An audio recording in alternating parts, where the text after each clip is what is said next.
You want to bring us up to date on and awareness with. First of all, when we say it's Colorectal Cancer Awareness Month, we should be doing what then? What would you advise us to think about when we think about this month? Well, that's a great question. I think that for Colorectal Cancer Awareness Month, we should really concentrate on getting the people screened for colorectal cancer. Right now in the United States, we have about 35% of folks that need to be screened not getting adequate screening. So who needs to be screened then? Usually it's the people over the age of 50. But now we're beginning to realize that maybe younger folks might have a risk for colorectal cancer as well. A new guideline just came out saying that 45 might be the new screen age, but we got a lot of debate on that yet. So, colonoscopies are one way to get screening. There are new ways to do that also. Is that correct? There's multiple ways to get screened. Colonoscopy is one of those ways. There's also stool-based test where it checks for blood in your stool, or stool DNA, which checks for certain types of DNA that cancer puts off. So those who are at breakfast right now, we're sorry about this, but this is an important thing to talk about. Why is the trend going younger? Is there a reason that younger people are perhaps more prone to colon cancer than in the past? That's a great question. We're not quite sure exactly what's going on. We think it has a lot to do with risk factors, with smoking, eating red meats, people delaying diagnosis for symptoms such as blood in the stool, which young people attribute to hemorrhoids, and that delays, or change in your stool caliber or stool habits. That's another symptom that people tend to delay when they're younger. Is there any hereditary factors in this also? So in other words, if parents or grandparents had colon cancer, is it more apt to be in a person then? Absolutely. If you have a first-degree relative, which is a mom, dad, brother, sister, son, daughter, with colon cancer less than the age of 60, you are at increased risk and need to be screened much earlier than 50. What are you seeing as far as young people? What's the youngest person that might have a colon cancer? I've seen it as early as 23 years old. Really? Mm-hmm. If caught early, how curable is colon cancer? Well, that's one nice thing about colon cancer. If it's adequately screened, you can take out these precancerous polyps well before they turn into a colon cancer.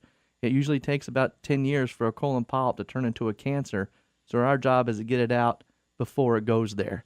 Once it's there, the earlier we catch it in the earliest stage of cancers, the better the overall outcome. What is the prognosis of that returning? So in other words, like let's say do you have the polyps and they're caught early and they are removed, those people are watched closer. Sadly, I know the story about this, but those people have more frequent tests, but then are they less likely to develop them again somewhere or more likely to develop them again?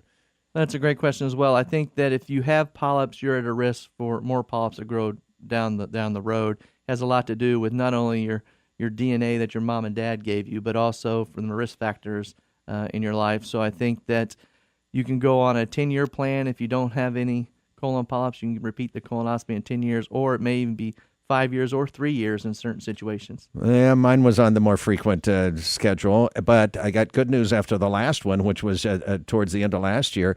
I was told not to come back for another 5 years. So to me, that was like something to celebrate. Great news. I said, yeah, that was really good news. It sure beat 2 or 3. So what's the percentage of people who you said are getting tested for this generally? Right now, and it hasn't really changed since 2005, about 65 to 68% are getting adequate screening. Well, that's not terrible. I mean, it could be a lot worse than that. Of all the screening for cancers, it's the lowest by far. How is a decision made whether a colonoscopy is the best for you, or is it Cologuard or whatever that is called, kind of a new thing on the market? I know my wife got away with doing that instead of going for a colonoscopy. The Cologuard is one of the newer stool-based tests. So you sample your stool for certain types of DNA and also for blood. So the decision is pretty much up to the patient. The stool-based tests are going to be done mostly on an annual basis. Every year you get one. Whereas a colonoscopy, once you get that, it could be 3, 5, or 10 years, depending on what we find. The benefit of a colonoscopy is it's also therapeutic. It can also treat something. It can take out those precancerous polyps and so forth. If you have a positive stool-based test, whether it be blood in the stool or the stool DNA, you then have to go to a colonoscopy to further evaluate and treat. Yeah, so it's kind of that risk. Do you take? I mean, you may end up doing it anyway, but if you don't have to, then you've made it pretty easy. You don't have to go through the process of getting ready for a colonoscopy, which everybody seems to complain about. What do you advise for people who would say, okay, I want to do the best I can to prevent having colon cancer? Detection, I understand, is what we've talked about.